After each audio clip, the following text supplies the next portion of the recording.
Hello friends, welcome back to our channel. आपका अपना CA. आज जो मैं वैकेंसी लाई हूँ वो आई है नाबार्ड कंसल्टेंसी सर्विसेज में।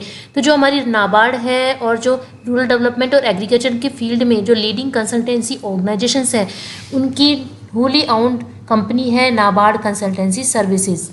तो यहाँ पर वेरियस पोस्ट हैं। जानने के लिए वीडियो के लास्ट तक बने रहिए। और आपने यदि अभी तक हमारा चैनल सब्सक्राइब नहीं किया है, आप फर्स्ट टाइम हमारे चैनल पर विजिट कर रहे हैं, तो हमारे चैनल को ज़रूर सब्सक्राइब कीजिए और बेल आइकन पे प्रेस कीजिए। और आप मेरा टेलीग्राम चैनल और टेलीग्राम ग्रुप भी ज्वाइन कर सकते हैं। मैंने उसका लिंक डिस्क्रिप्शन बॉक्स में डाल दिया है और मैंने इस जॉब नोटिफिकेशन को भी अपने टेलीग्राम चैनल और ग्रुप दोनों पे शेयर कर दिया है। तो आप देख सकते हैं यहाँ पे वेरियस पोस्ट निकली है और जो प्लेस ऑफ पोस्टिंग है वो सभी में बेंगलोर और कर्नाटक में ये पोस्टिंग होने वाली है। तो फर्स्ट वैकेंसी की हम बात करते हैं प्रोजेक्ट कंसल्टेंट की फिनेंस डिपार्टमेंट में। तो यहाँ पे की रेस्पॉन्सिबिलिटीज़ बता रखी है, आप देख सकते हैं। Like generation of internal external financial report, conduct first month audit, monthly verification, annual audit of account, tracking fund utilisation and instalment release based on placement verification, any other work assigned from time to time. और भी यहाँ पर कई responsibilities बता रखी हैं, आप देख सकते हैं। एलिजिबिलिटी क्राइटेरिया को देखें तो यहाँ पर या तो आपने सीए कर रखा हो, या आपने आईसीडब्ल्यूए कर रखा हो, या आपने एमबीए फिनेंस कर रखा हो। इन तीनों में से आपने कोई भी डिग्री ले रखी है फ्रॉम अ रिपोर्टेड इंस्टीट्यूट से, तो आप एलिजिबल होंगे इस वैकेंसी के लिए। बस एमएस एक्सेल और पावर पॉइंट का एफिशिएंट नॉलेज होना चाहिए। एक्सपीरियंस को देखें तो आपके पास कम से कम 6 साल का एक्सपीरियंस होना चाहिए in a project related setting में। Ability to establish recognised procedure to account for fund use. Desirable में देखें तो candidate having experience in handling of audit accounts of skill livelihood other projects will be preferred. Criteria बता रखा है कि proficiency होनी चाहिए in reading, writing and speaking in English and Hindi. तो इंग्लिश और हिंदी दोनों में आप राइटिंग में, रीडिंग में, स्पीकिंग में प्रोफिशिएंट होनी चाहिए। कि जो आपकी लोकल लैंग्वेज है उसकी फ्लुएंसी को प्रेफरेंस दी जाएगी। जो वैकेंसी है वो है प्रोजेक्ट कंसल्टेंट की फिनेंस एंड रिकवरी डिपार्टमेंट में। तो यहाँ पे भी की रेस्पॉन्सिबिलिटीज बता रखी है। Undertake financial verification for project closure as per standard operating procedures, generate financial report for recovery of fund from PI and other vendors, generation of internal external financial reports as per requirement under DDU GKY, conduct first month audit, monthly verification, जैसा कि हमने ऊपर vacancy में भी यही देखा था। और भी आप देख सकते हैं यहाँ पर पूरी डिटेल में की रेस्पॉन्सिबिलिटीज बता रखी है। हम एलिजिबिलिटी क्राइटेरिया को देखें तो यहाँ पे भी सेम एलिजिबिलिटी क्राइटेरिया है कि आपने या तो सीए कर रखा हो, या आईसीडब्ल्यू कर रखा हो, या आपने एमबीए फाइनेंस कर रखा हो रेप्यूटेड इंस्टीट्यूट से, और इसके साथ साथ आपके पास एमएस एक्सेल और पावर पॉइंट का नॉलेज हो। यहाँ पे भी कम से कम आपके पास 6 साल का एक्सपीरियंस रिक्वायर है इन अ प्रोजेक्ट रिलेटिंग सेटिंग में फॉर फंड यूज। डिजायरेबल में भी यहाँ पे भी सेम है कि आपके पास ऑडिट और अकाउंट्स को हैंडल करने का सफिशिएंट एक्सपीरियंस होना चाहिए, और उसके साथ साथ आपके पास पब्लिक मनी रिकवरी जो एक्ट है उसके अंडर में केसेस को रिकवरी करने का भी एक्सपीरियंस है, तो आपको प्रेफरेंस दी जाएगी। और यहाँ पे अदर क्राइटेरिया भी सेम है। और भी इसके साथ कई वैकेंसी निकली है, जैसे कि आप देख सकते हैं प्रोजेक्ट कंसल्टेंट की मॉनिटरिंग एंड एवल्यूशन की, इसकी यहाँ पे की रेस्पॉन्सिबिलिटीज बता रखी है, आप देख सकते हैं। क्वालिफिकेशन को देखें तो यहाँ आपने agriculture, rural development, economic, social science या फिनेंस में पोस्ट ग्रेजुएशन कर रखा हो विद 60% मार्क्स के साथ में, और इससे आपके पास एमएस एक्सेल, पावर पॉइंट का एफिशिएंट नॉलेज होना चाहिए। यहाँ पे भी सेम कम से कम 6 साल का एक्सपीरियंस रिक्वायर है इन monitoring and evolution of skills development and livelihood projects में। डिजायरेबल यहाँ पर आपके पास एक्सपीरियंस होना चाहिए इन the area of skills livelihood training will be given preference. और अदर क्राइटेरिया यहाँ पे सेम है। और इसके साथ साथ यहाँ पे जिन्होंने बीई बीटेक कर रखा है कंप्यूटर साइंस में, उनके लिए भी यहाँ वैकेंसी है। तो यदि आपके कोई फ्रेंड्स हैं जिन्होंने इंजीनियरिंग कर रखा है, आप उनको भी ये वैकेंसी बता सकते हैं। और इसके साथ साथ यहाँ पे एसोसिएट प्रोजेक्ट कंसल्टेंट की वैकेंसी निकली है। तो यहाँ पे की रेस्पॉन्सिबिलिटी बता रखा है। क्वालिफिकेशन को देखें तो यहाँ पे आपने ग्रेजुएशन कर रखा हो विथ एटलीस्ट 55% मार्क्स के साथ में रेप्यूटेड इंस्टीट्यूट से। प्रेफरेंस किसको दी जाएगी?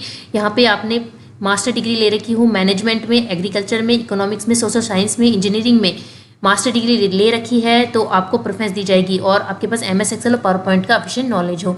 एक्सपीरियंस को देखिए तो यहाँ पे आपके पास कम से कम 4 साल का एक्सपीरियंस रिक्वायर है in social mobilization, field level coordination and monitoring in skill training program, rural development program, experience of web based monitoring में। डिजायरेबल देखें तो यहाँ पे आपके पास एक्सपीरियंस हो in the area of social mobilization, monitoring, counselling, job fairs, coordination with external agencies in skill livelihood related projects, तो आपको प्रेफरेंस दी जाएगी। तो एसोसिएट प्रोजेक्ट कंसल्टेंट की जो यहाँ पे वैकेंसी निकली है उसके लिए यहाँ पे अदर क्राइटेरिया थोड़ा अलग है।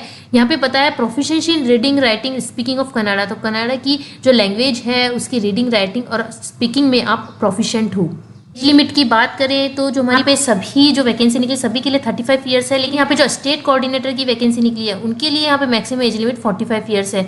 और ये जो एज लिमिट है ये 1 सितंबर 2021 तक आपकी ये एज लिमिट होनी चाहिए। रेम्यूनरेशन की बात करें तो यहाँ बताया गया है कि candidate will be paid consolidated remuneration based on the experience, education, qualification and overall suitability of the candidate for the post as under. तो यहाँ पे रेम्यूनरेशन बता रखा है, लेकिन आपका कितना एक्सपीरियंस है, आपकी क्या एजुकेशन क्वालिफिकेशन है, उसके बेस पे आपका कंसोलिडेटेड रेम्यूनरेशन आपको पे किया जाएगा। कंसल्टेंट फिनेंस की जो पोस्ट है उसके लिए आपको 55,000 का रेम्यूनरेशन पर मंथ दिया जाएगा। Project consultant finance and recovery की पोस्ट के लिए यहाँ पे सेम 55,000 का ही पर मंथ रेम्यूनरेशन दिया जाएगा। और जो एसोसिएट प्रोजेक्ट कंसल्टेंट की हमने वैकेंसी देखी थी, ये 39,000 का रेम्यूनरेशन पर मंथ दिया जाएगा, जहाँ पे ग्रेजुएशन क्वालिफिकेशन रिक्वायर थी नहीं। और यहाँ पे टर्म ऑफ पीरियड की बात करें तो यहाँ पे जो वैकेंसीज निकली है वो कॉन्ट्रैक्ट बेसिस पे है। जैसे कि आप देख सकते हैं यहाँ लिखा है the project based contract staff will be appointed on contract basis initially for a period of 1 year which may be extended based on the requirement of the project and performance or will be co-terminus with the project period। तो ये contract basis पे है, 1 year का contract रहेगा, लेकिन यदि project की requirement और परफॉर्मेंस पे आपका जो टर्म पीरियड है इसको एक्सटेंड भी किया जा सकता है। और यहाँ पे ये बताया कि जो फर्स्ट 3 month होंगे वो आपका प्रोबेशन पीरियड होगा। अब हम देखते हैं कि आपको अप्लाई कैसे करना है। तो यहाँ लिखा है interested candidates may apply online in the prescribe format within 10 days फ्रॉम 6 October 2021 to 15 October 2021 by clicking on the following links and filling the details thereof. तो 6 अक्टूबर से लेके 15 अक्टूबर के बीच में आपको 10 दिन के भीतर यहाँ पे फॉर्मेट दे रखा है, उस प्रेस्क्राइब फॉर्मेट में आपको ऑनलाइन अप्लाई करना है। तो आप यहाँ देख सकते हैं यहाँ पोस्ट वाइज लिंक दे रखे हैं, जैसे आप यहाँ पे क्लिक करेंगे तो आपका प्रेस्क्राइब जो फॉर्मेट है वो डाउनलोड हो जाएगा। तो जैसे कि हम प्रोजेक्ट कंसल्टेंट फिनेंस की पोस्ट का जो यहाँ पे लिंक दे रखा है उस पर मैं यहाँ पे क्लिक करती हूँ।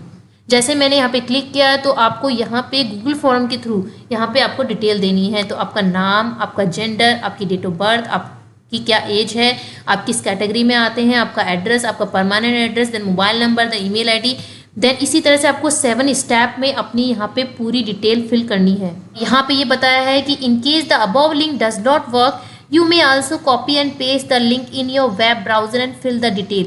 तो यहाँ पे जो लिंक दे रखा है आपको इसको कॉपी करके अपने वेब ब्राउज़र पे पेस्ट करके भी आप अपना ये लिंक ओपन कर सकते हैं। और ये जो गूगल फॉर्म है, ये जो ऑनलाइन एप्लीकेशन है, इसको सबमिट करने की लास्ट डेट जैसे कि मैं आपको बता चुकी हूँ 15 अक्टूबर है।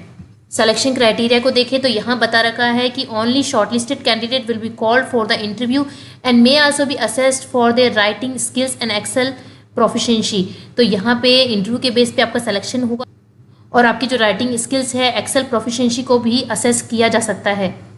और जो इंटरव्यू का लोकेशन है कि इंटरव्यू कहाँ है हेल्ड किया जाएगा, वो जब आपका कॉल लेटर जनरेट होगा उसी पर इंडिकेट किया जाएगा।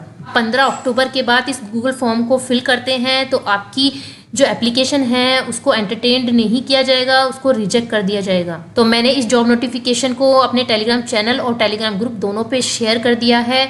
मैंने अपने टेलीग्राम चैनल और टेलीग्राम ग्रुप जो है उसका लिंक डिस्क्रिप्शन बॉक्स में डाल दिया है। आप वहाँ जाके इस जॉब नोटिफिकेशन को डाउनलोड कर सकते हैं और यहाँ से अपना गूगल फॉर्म डाउनलोड करके अपनी डिटेल फिल कर सकते हैं। तो इसी तरह की लेटेस्ट गवर्नमेंट पीएसयू जॉब्स मैं आपके लिए लाते रहूँगी। आपने यदि अभी तक हमारा चैनल सब्सक्राइब नहीं किया है तो हमारे चैनल को ज़रूर सब्सक्राइब कीजिए और बेल आइकन पे प्रेस कीजिए। आप बेल आइकन पे प्रेस करेंगे तभी मेरी वीडियोस का नोटिफिकेशन आपके पास आएगा।